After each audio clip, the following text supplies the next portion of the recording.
बहू तेरे पास अकल नहीं है क्या? ये कमरे में पैर पर पैर डालकर फोन चला रही है, नीचे पूरा किचन बिखरा पड़ा और सभी मेहमान भूखे पेट बैठे हैं। अरे अभी अभी तो मैंने उन्हें खाना बनाकर दिया है, अब फिर से उन्हें भूख लग गई।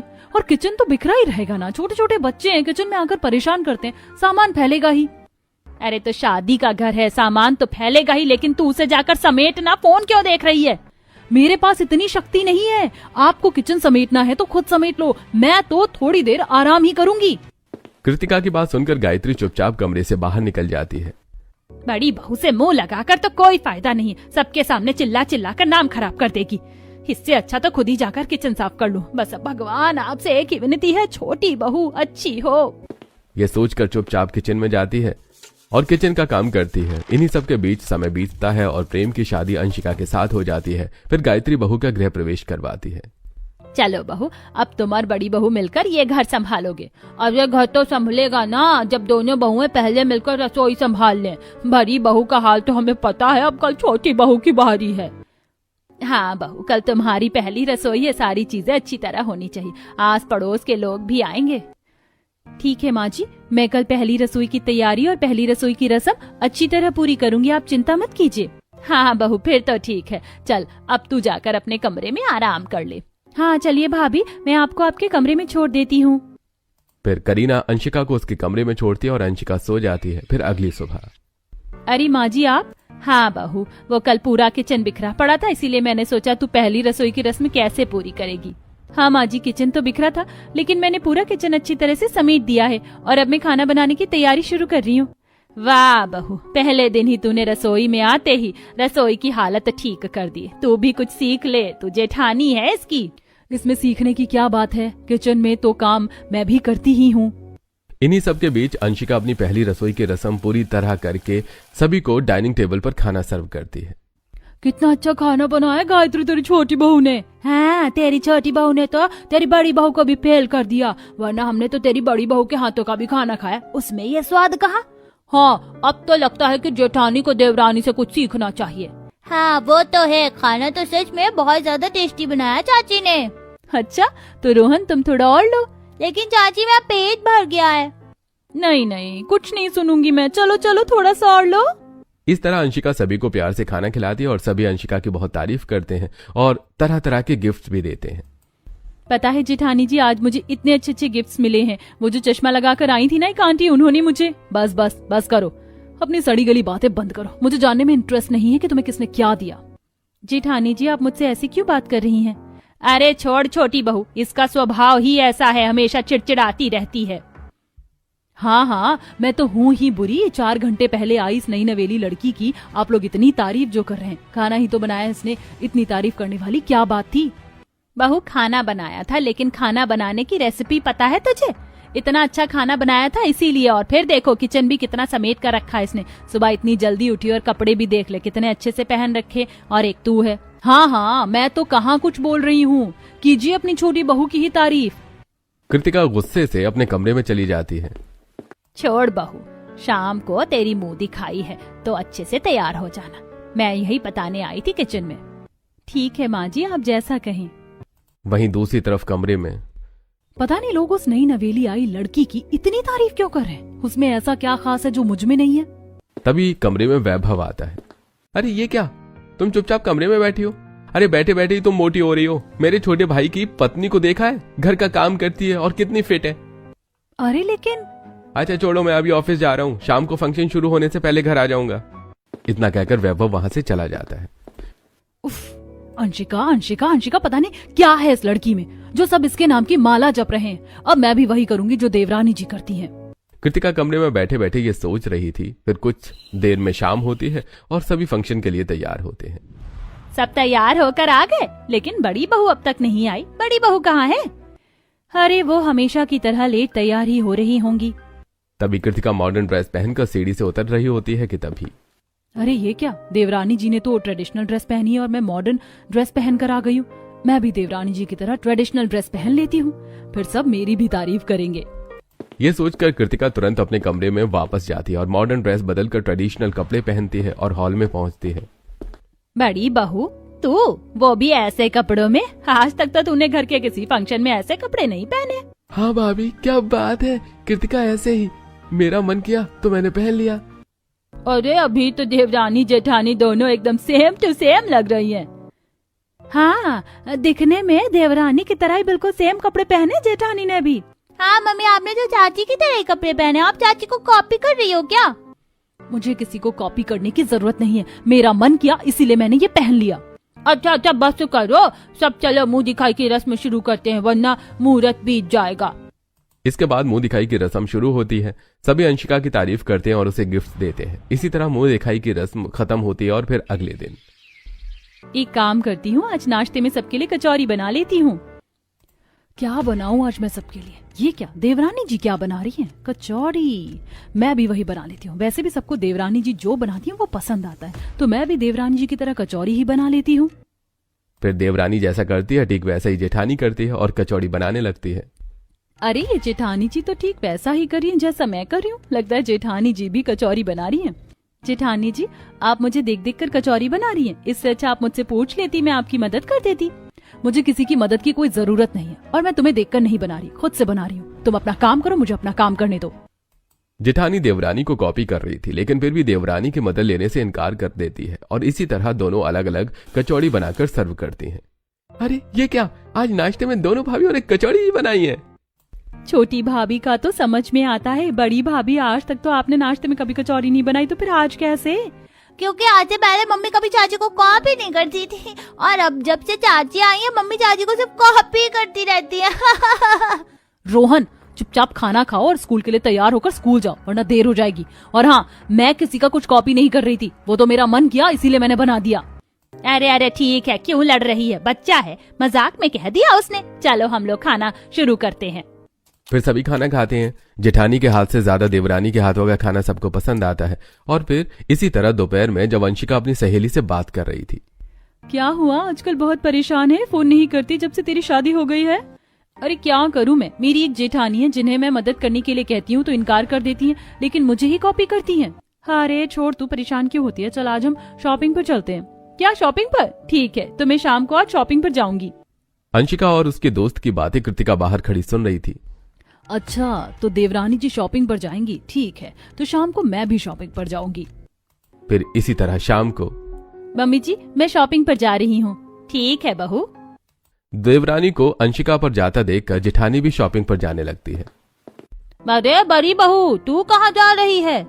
मैं शॉपिंग पर जा रही हूँ। फिर देवरानी जेठानी दोनों ही एक मॉल में पहुंचती हैं। ये साड़ी तो अच्छी लग रही है, इसे ले लेती हूँ। जब कल सब लोग रोहन के बर्थडे के लिए घूमने जाएंगे तो मैं इसे ही पहनूंगी। वहीं दूर खड़ी जेठानी, अच्छा तो देवरानी साड़ी ले रही है, मैं भी उनकी तरह साड़ी ले लेती हूँ। ये सोचकर जेठानी काउंटर पर जाती है। क्या हुआ मैम, आपको कुछ चाहिए क्या? हाँ, वो लड़की मेरी देवरानी है, उसने जो साड़ी ली है वही मुझे भी दे दीजिए। क्या, डिट्टो कॉपी? अच्छा ठीक है, मैं अभी देती हूँ। फिर इसी तरह देवरानी जो भी मॉल से सामान खरीदती है जेठानी उसे कॉपी करती है। फिर रात होते दोनों घर आते हैं और अपना अपना सामान सबको दिखाते हैं। ये क्या, छोटी भाभी ने जो लिया है वही बड़ी भाभी ने भी लिया है।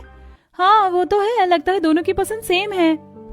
देवरानी की कॉपी करने से सभी जेठानी की पसंद की भी तारीफ करते हैं, जिससे जेठानी काफी ज्यादा खुश होती है। फिर अगले दिन, बहुत दिन हो गए कुछ खाया नहीं। हाँ आज घर में कुछ बनाइए ना भाभी।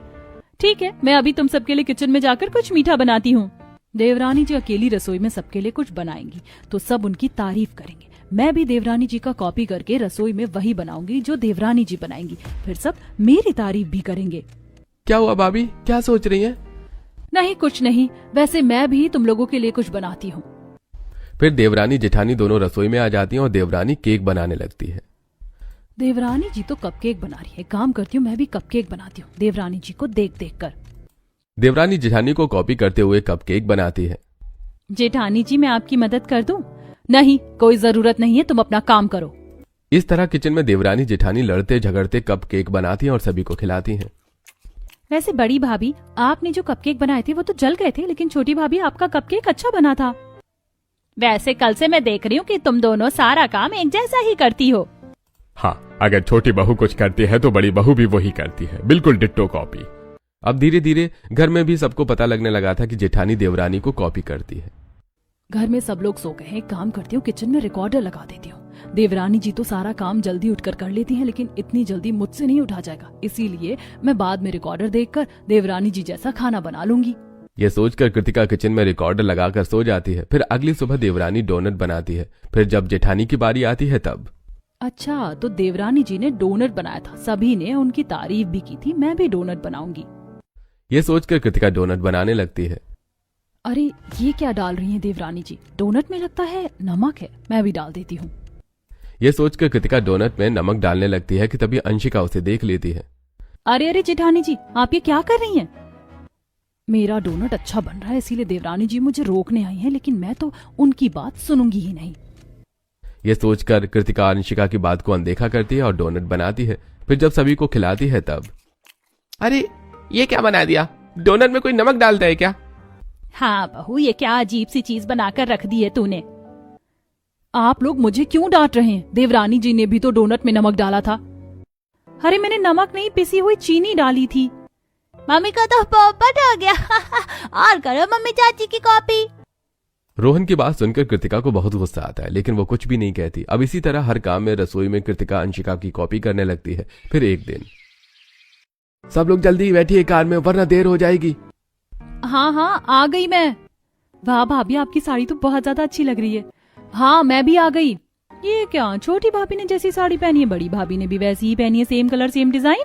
हाँ वो तो है, देवरानी जेठानी दोनों एकदम बहन जैसी लग रही हैं। अच्छा चलो अब देर हो जाएगी।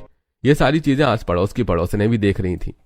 ये क्या, देवरानी जेठानी तो एक दूसरे की जेरॉक्स कॉपी लग रही हैं। हाँ देखकर तो समझ में ही नहीं आ रहा कौन किसका कॉपी कर रहा है। ऑब्वियसली जेठानी देवरानी कॉपी कर रही है, वरना आज से पहले जेठानी इस तरह साड़ी में कहीं बाहर जाते हुए अच्छी लगी है क्या? इसी तरह अब आस पड़ोस में भी बातें फैलने लगी थी। वहीं दूसरी तरफ पूरा परिवार रोहन का बर्थडे मनाने के लिए रेस्टोरेंट पहुंचता है। सब लोग बैठो और फिर खाना ऑर्डर करते हैं।